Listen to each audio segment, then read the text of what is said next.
এই যে শুনুন, আমাকে বিয়ে যে করলেন, এবার তো আপনাকে জেলে যেতে হবে। বাসর ঘরে ঢুকেই সদ্য বিবাহিতা স্ত্রীর মুখে কথাটা শুনে হকচকিয়ে গেল সায়েম। জেলে যেতে হবে মানে? নাজ সহজ গলায় বলল, মানে হলো আমার বয়স 17 বছর 11 মাস। বাংলাদেশের দণ্ডবিধি অনুযায়ী 18 বছরের আগে একটা মেয়েকে বিয়ে করা বা বিয়ে দেওয়া দুটোই শাস্তিযোগ্য অপরাধ। সেই হিসাবে আপনি এবং আপনার মা দুজনেই কাল সকালে জেলে যাচ্ছেন। সায়েম বিষম খেয়ে বলল, আমি তো কিছুই বুঝতে পারছি না। তাছাড়া তুমি কে? আমার বিয়ে তো অন্য একটা মেয়ের সঙ্গে হবার কথা ছিল, তাই তো? অন্য একটা মেয়ের সঙ্গে হবার কথা ছিল, তাই তো? সায়েম হ্যাঁ চুপচাপ মাথা নাড়ল।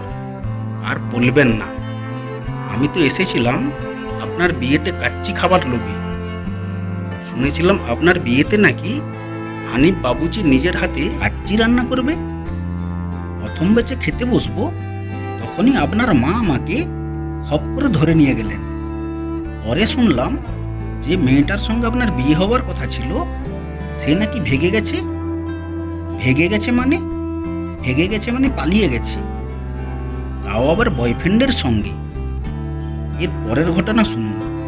আপনার মা নাকের পানি চোখের পানি এক করে আমাকে বললেন, মা গো, তুমি এখন আমাদের একমাত্র ভরসা, আমাদের মান সম্মান সব তোমার হাতে। তুমি যদি এখন আমার ছেলেকে বিয়ে করতে রাজি না হও, তাহলে আমি বিষ খাবো। কেমনটা লাগে বলুন তো?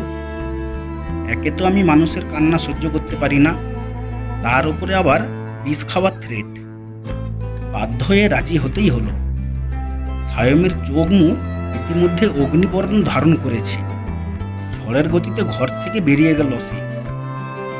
ওনার বলেছিল মানুষটা কি প্রচণ্ড রাগী। এই রাগের বহিঃপ্রকাশের সাক্ষী যে এত তাড়াতাড়ি হবে, সেটা অবশ্য জানা ছিল না।